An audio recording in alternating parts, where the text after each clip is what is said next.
arqueología, soy arqueóloga, soy oyense, entonces era como perfecto esta mezcla para ser una de las guías del yacimiento de la Cabilda. Además, habiendo excavado durante varias campañas en el yacimiento. Normalmente hago las visitas con mi compañera Sandra, que hoy no puede acompañarnos, pero ella también es parte activísima de este proyecto.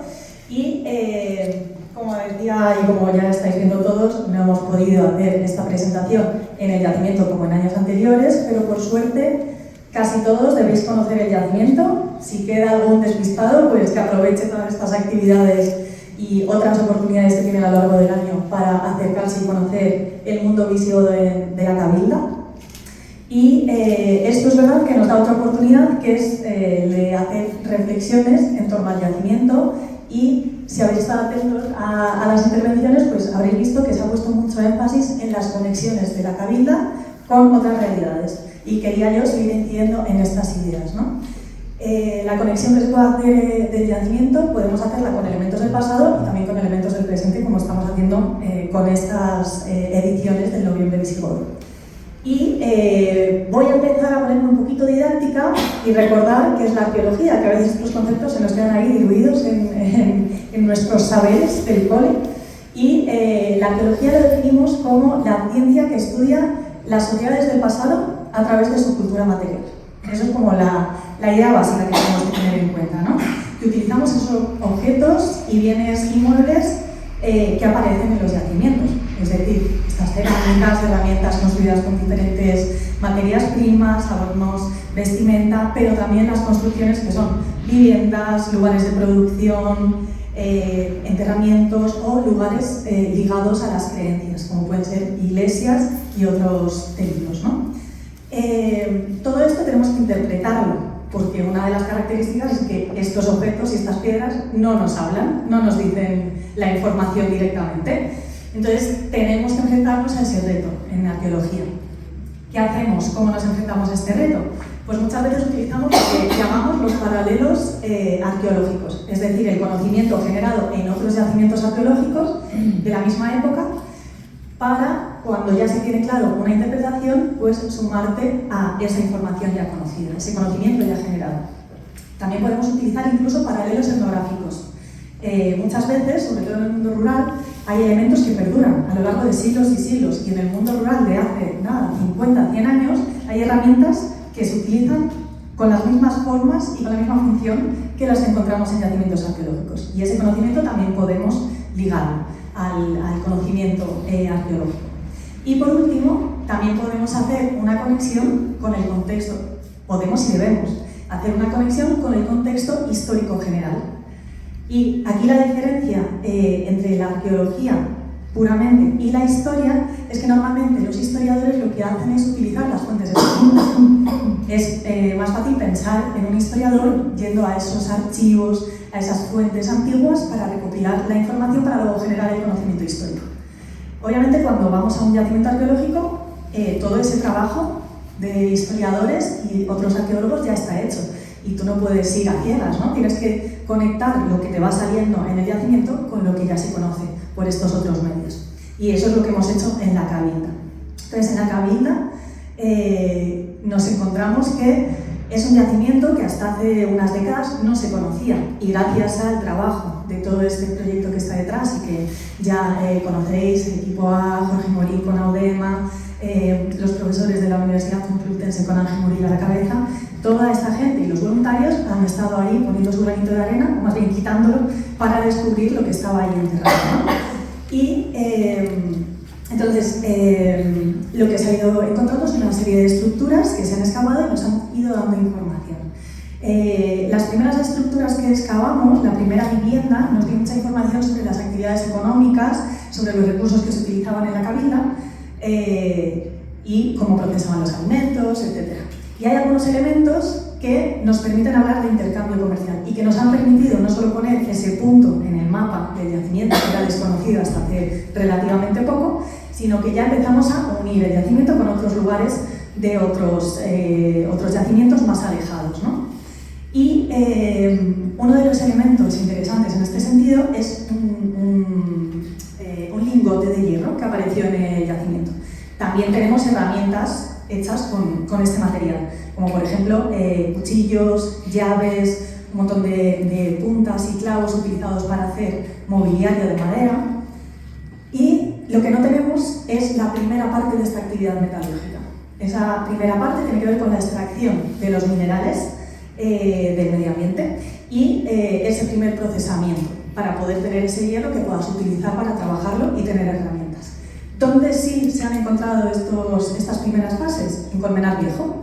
En Colmenar Viejo, el equipo de arqueología, que está aquí Fernando presente, lo que encontraron es un yacimiento en la Baraija donde sí se ven esas primeras fases de la metalurgia. Ahí sí que están haciendo esa extracción de ese mineral, ese primer trabajado para poder ser utilizado posteriormente, y lo que creemos es que este lingote de la Cabilda nos está conectando con estos yacimientos, estos vecinos de Colmenar Viejo, que están a unos 10-15 kilómetros. Entonces ya ese puntito del mapa se nos une con este otro punto a unos 10-15 kilómetros. Pero es más interesante aún saber que hay otros elementos, como los fragmentos de vidrio que hemos encontrado en el yacimiento, que nos conectan con lugares más alejados, ya a decenas, llegando a centenar de kilómetros. ¿Y por qué nos están conectando este vidrio con lugares más alejados? Porque el vidrio en esta época histórica se estaba produciendo solo en algunos lugares que eran urbes, ciudades, donde había talleres especializados con hornos que alcanzaban grandes temperaturas y que podían hacer el trabajo de este material del vidrio. Y luego desde ahí ya se difundían a otros lugares. ¿Cuáles son estos puntos? Zorita de los Canes, en Guadalajara, tiene un yacimiento que se llama Recópolis, y aquí ya hablamos de visigodos. Leovigildo, con estos nombres tan rimbombantes que tenemos ahí en la cabeza de algunos de estos reyes más famosos, hizo esta ciudad a su hijo Recaredo. Y ahí hay una serie de talleres y se sabe que estaban produciendo vidrio. Y luego, por supuesto, la capital del reino visigodo, Toledo, también tenía este tipo de infraestructuras. Así que ya tenemos conectado el puntito de Hoyo a unos 100 kilómetros con Toledo y Zorita de los Canes. Entonces, como veis, también trabajamos en este tipo de conexiones, ¿no? Y, por supuesto, tenemos que conectar con el contexto general. Estamos aquí con el protagonista de este acto, que es el yacimiento visigodo, y es la época visigoda, ¿no? ¿Y qué está pasando en ese contexto histórico? Es algo que tenemos que tener en cuenta cuando excavamos en un sitio. Lo que está pasando, o los grandes procesos que se dan en ese momento, es que hay un declive de las urbes, de las ciudades, que en época hispano-romana tenían más población, concentraban más población y tenían más poder, y lo que se hace es una ruralización del poblamiento, es decir, se atomiza, ¿no? Hay más gente viviendo en aldeas a lo largo del territorio rural, como es el caso de nuestro yacimiento de la Cabilda. ¿Y quién controla esas aldeas y ese territorio? Pues lo controlan, el poder en ese momento, en época visigoda, está en manos del poder aristocrático, que va a ser los herederos de esos clanes visigodos mezclados con las élites hispano-romanas que estaban antes, cuando llegaron los visigodos en el siglo V a Hispania.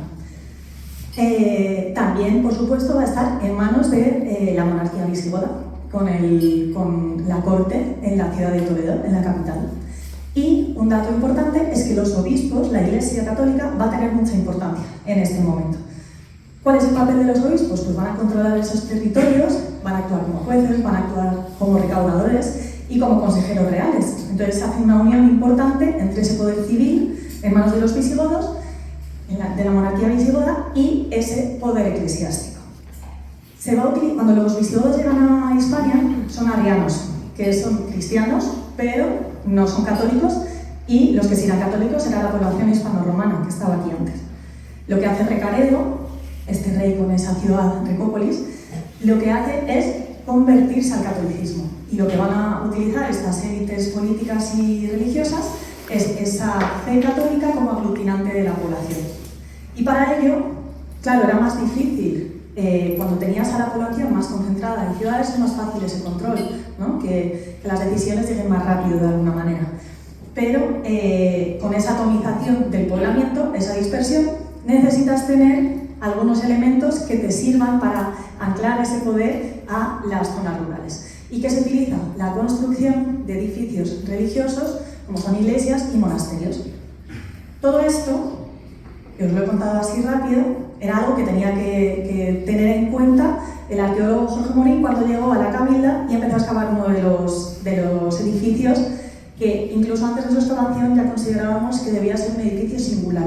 Es decir, no era un edificio que fuese una vivienda o un taller de producción. Se ha encontrado una serie de características que, enlazando con este contexto histórico que os comento, y que no me voy a detener en ellas porque para eso, pues, el que no lo sepa, pues que venga a la visita y así se lo cuento con más detalle, pues esas características, uniéndolo con ese contexto global, hace que se interprete ese edificio como una iglesia. Así que, como veis, vamos poniendo todos estos elementos concretos que encontramos en el yacimiento de la Cabilda, en Ollo, con, obviamente, un contexto más grande y con otros lugares que se conoce que tienen importancia en este momento. Esto es una de las cuestiones que podéis conocer cuando vengáis a las visitas de la Cabilda, y no quería terminar mi intervención sin volver a incidir en ese papel tan importante que es seña de identidad de este proyecto, y que tiene que ver ya no con conexiones del yacimiento con cuestiones del pasado, sino con el presente. El patrimonio arqueológico es un patrimonio que es de todos, es de la ciudadanía, y no tiene sentido que los arqueólogos arqueólogas nos quedemos ese conocimiento solo para el mundo académico. Hay que llegar a la sociedad, y claro, yo os estoy hablando con un lenguaje pues más histórico, más arqueológico, pero no a todo el mundo le entra bien este lenguaje, pero el conocimiento generado por el yacimiento se puede transmitir de muchas otras maneras. Y un ejemplo es todas las actividades que hay para público infantil, las gincanas, para el que le gusta más la comida, pues las tapas visigodas, y encima en esta edición, ya al que le gusta tomarse una copita de vino, pues las catas de vinos, las catas de ginebra, y lo que yo creo que todos estamos deseando hoy, a través del humor también se puede transmitir ese conocimiento, y aquí tenemos esta nueva incorporación al noviembre visigodo, que es con ese toque de humor también se puede transmitir ese conocimiento. Así que yo creo que es importante que nos demos cuenta de todas las conexiones que podemos hacer desde la arqueología, que a veces nos puede parecer una ciencia muerta, ¿no? Porque es de gente que ya no existe, pero en realidad está muy viva y puede conectar con muchísimas cuestiones de la sociedad.